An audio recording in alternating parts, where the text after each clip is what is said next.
na tunaomba msamaha sana kwa niaba ya Watanzania. Tunaomba msamaha sana kwa wenzetu ambao walipata madhira makubwa, kina Martha Karua, Dr. William Mtunga, na watu wote ambao yule Aneti, Boniface, Faith, na wote ambao waliondolewa kwa nguvu hapa Tanzania. Tunasema tunaomba msamaha sana. Mtusamee sisi Watanzania ambao tunaomba msamaha. Viongozi wetu watakataa kuomba msamaha, sisi Chadema kwa niaba ya Watanzania tunaomba msamaha. Tunasema kwamba mtusamee, ndio hali ambayo tunapitia katika mazingira magumu ambayo tunaongozwa nayo, kwamba haki za binadamu na zile vitu ambavyo tunategemea kwamba tumeshafanikiwa kuvikamilisha na kuwa sehemu ya utamaduni wetu, hivi sasa vinaonekana kama tunaanza kupigania upya. Sisi kama Chadema tunashukuru sana hao watu wote wa jumuiya ya kimataifa ambao walijitokeza kuja kushiriki kesi ya mwenyekiti wetu, na wale ambao wamepiga gharama kubwa kutoka huko na kuweza kufika hapa. Sio kama sisi tunawalipa, hatuna hizo fedha za kuwalipia hao watu. Wamefika hapa wanafuatilia kwa sababu gani? Wana jukumu la kiubinadamu na kiutu, kwamba kuhakikisha kwamba haki za binadamu zinaheshimiwa. Sasa katika kuja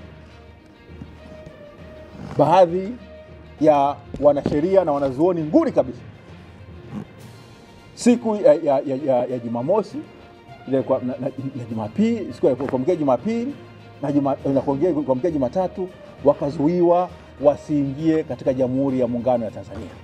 Hapo Martha Karua ambaye mmemsikia, Faith na wakawa wamekataliwa, na baadaye tena huyu Martha Karua alikuwa hata waziri wa sheria wa Kenya, yani mwanasheria nguli wa huko Kenya, lakini anafahamika katika ukanda wa Afrika Mashariki na bara letu la Afrika na ulimwenguni.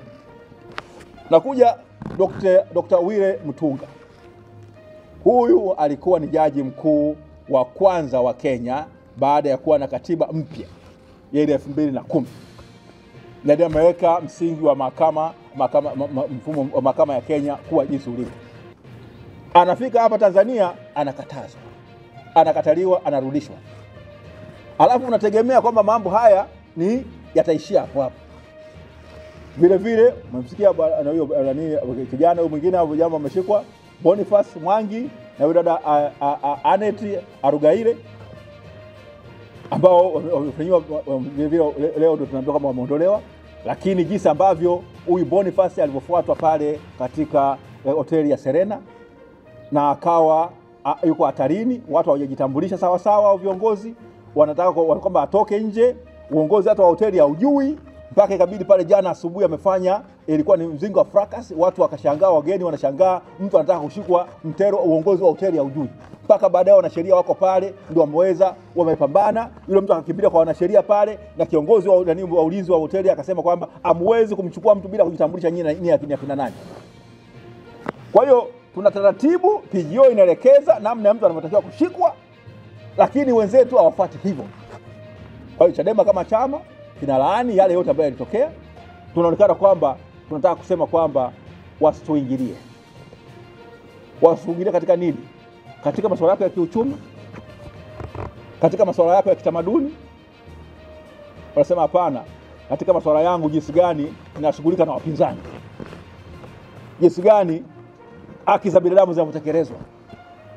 Napenda kuiambia serikali, napenda kumwambia rais kwamba kama sehemu ya jumuiya ya Umoja wa Mataifa, kama sehemu ya Umoja wa Afrika, kama sehemu ya Jumuiya ya Afrika Mashariki, Tanzania na serikali yako inabanwa na inatakiwa itekeleze haki za binadamu. Tuliposaini makubaliano ya kuingia Jumuiya ya Afrika Mashariki, tulikubaliana kwamba ule mwaka wa 99 tulikubaliana kwamba Jumuiya ya Afrika Mashariki ya kwanza iliyovunjika mwaka 77 ilikuwa imevunjika kutokana na nini? Kutokana na ule ushirikiano wa ile jumuiya kuwa inaendana na matakwa ya viongozi, haikuwa inaendana na matakwa ya watu. Agano la kuanzisha Jumuiya ya Afrika Mashariki mwaka 99 linataka wananchi, jumuiya hii sasa iendeshwe na nini? Na ushiriki, kukuza ushirikiano wa wananchi, wakiwa mtu wa mtu, lakini vile vile kiuchumi, kijamii na kitamaduni.